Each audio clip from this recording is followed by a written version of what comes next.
Section 108 ये किस चीज को एक्सप्लेन करता है? एक चीज आप लोगों ने पहले से पढ़ी हुई है कि मॉर्गेज या चार्ज जब भी क्रिएट होगा आपने 30 डेज के अंदर उसको रजिस्टर कराना है। फिर हम कहते हैं कि अगर उसमें पेमेंट होगी तो भी आपने इतने दिनों में बताना है, फलाना हो तो भी आपने तो बताना है, बाहर क्रिएट हो तो डॉक्यूमेंट्स पहुंच सकने के इतने दिनों में करना है। ये थ्रू आउट हम बात करते हैं। अब यहाँ पे हम एक डिफरेंट बात कर रहे हैं कि अगर फर्स्ट करें मॉर्गेज या चार्ज क्रिएट हुआ और आप उसको रजिस्टर कराना भूल गए, मॉर्गेज या चार्ज में कोई खराबी है, कोई प्रॉब्लम था, कोई ओमिशन था, कोई उसकी रेक्टिफिकेशन करानी थी, कोई उसमें चीज ठीक करानी थी, आप नहीं करा सके, तो यहाँ पे लॉ ने आपको ऑप्शन दिया है, एससीसीपी नामी अथॉरिटी को आप अप्लाई करेंगे। एससीसीपी कंपनी की एप्लीकेशन पे या इंटरेस्टेड पर्सन की एप्लीकेशन पे जो भी उसको टर्म्स एंड कंडीशन मुनासिब लगेगी, ऑर्डर दे सकती है for extension in time of registration और रेक्टिफिकेशन। यानी कि वो जो आपका टाइम लिमिट है ना, पेपर में एक सवाल कई दफा आपके पास आएगा, वो आपसे कहेंगे कि कंपनी है उसने 1 जनवरी को जो है मॉर्गेज या चार्ज क्रिएट किया, फिर आप कहेंगे कि आज 15 फरवरी आ गई है, उसको अब याद आया कि ओहो ये तो हमने रजिस्टर नहीं कराया,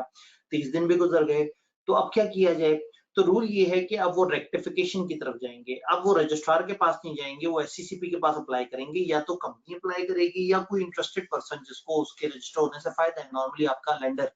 वो जाएगा और वो कहेगा कि जी देखिए ये वाला मॉर्गेज या चार्ज है, ये रजिस्टर नहीं करा सके थे। अगर एससीसीपी सेटिस्फाई हो जाता है, क्या सेटिस्फाई हो जाता है कि जो भी गलती थी वाज एक्सीडेंटल और ड्यू टू इनएडवर्टेंस और सम अदर सफिशिएंट कॉज, जो गलती है वो हादसाती है,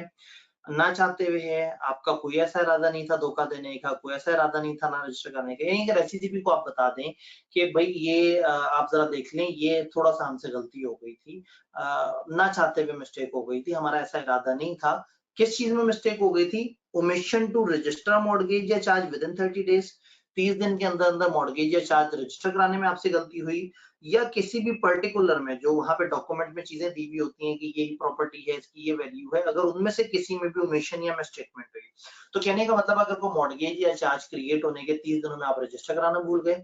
या उसका कोई डॉक्यूमेंट में कोई खराबी रह गई और वो खराबी ठीक कराना भूल गए, तो आफ्टर 30 डेज अगर 30 दिन की लिमिट गुजर गई है, you can still go to SCCP, आप एससीसीपी को रिक्वेस्ट कर सकते हैं, आप या इंटरेस्टेड पर्सन, और एससीसीपी आफ्टर बीइंग सेटिस्फाइड कि वाकई ही जो मिसस्टेटमेंट हुई है, जो गलती हुई है, जो मिशन हुई है, जो चीज मिस हो गई है, वो ना चाहते हुए थी, अगर एससीसीपी को पता लग जाए इसमें कोई फ्रॉड की नियत नहीं थी, सब ओके था, तो देन एससीसीपी आपको इजाजत दे सकता है। यानी हमने कहा ना कि जो एक्सीडेंटल इनएडवर्टेंस और सम अदर सफिशिएंट कॉज और is not prejudicial to creditors या शेयर होल्डर्स, एससीसीपी दो चीजों पे तसल्ली करेगा, एक आपसे जो गलती हुई है वो वाकई गलती से हुई है, जान के नहीं हुई,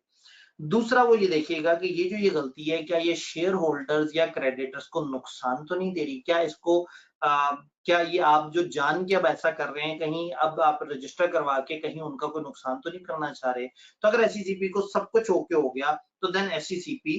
may order for extension in time and rectification on terms and conditions seen fit। SCCP को जो टर्म्स एंड कंडीशन मुनासिब लगेगी, एससीसीपी आपको ये ऑर्डर दे देगा कि हाँ भाई ठीक है इस तरह से होगा। आप एससीसीपी के ऑर्डर की सर्टिफाइड कॉपी उठाएंगे और रजिस्ट्रार के पास फॉरवर्ड कर देंगे 7 डेज ऑफ ऑर्डर के अंदर।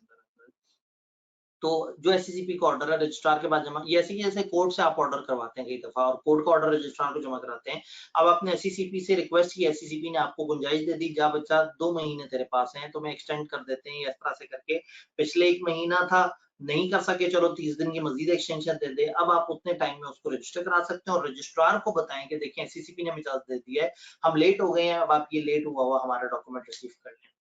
बट यहाँ पे किताब हमें यह जरूर बताना चाहती है कि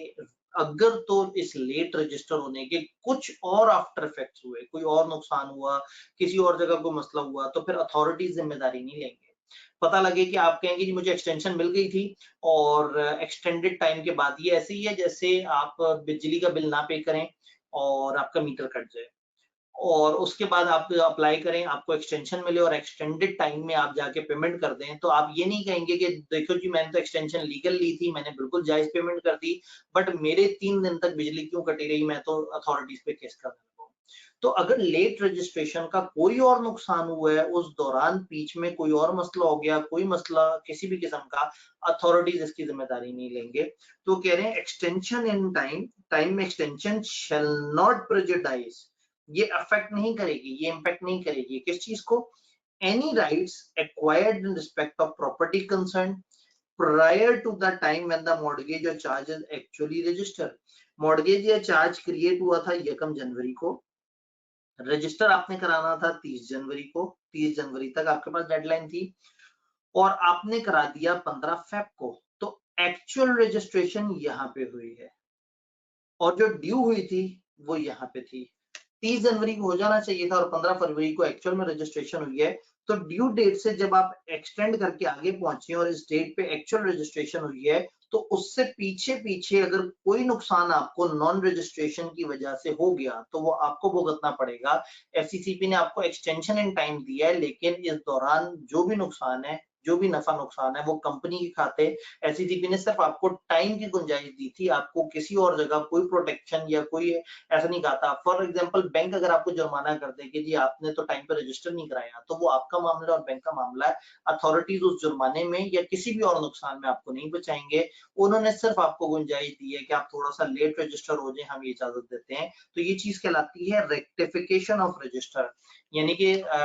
रजिस्टर ऑफ मॉर्गेजेस में आपके मॉर्गेज की एंट्री नहीं हुई या एंट्री हुई और उसमें कोई गलती रह गई और आप टाइम से यानी कि 30 डेज के अंदर उसे ठीक नहीं करा सके, तो वहां पे उन्होंने आपको एक्सटेंशन की गुंजाइश दी। और इस पूरे चैप्टर में हम रजिस्ट्रार के पास जा रहे होते हैं, लेकिन एक्सटेंशन और ये खासतौर पे रेक्टिफिकेशन के लिए हम एससीसीपी के पास जाएंगे। तो ये सेक्शन 108 है जो कि इस सारे मामले को एक्सप्लेन कर रहा है।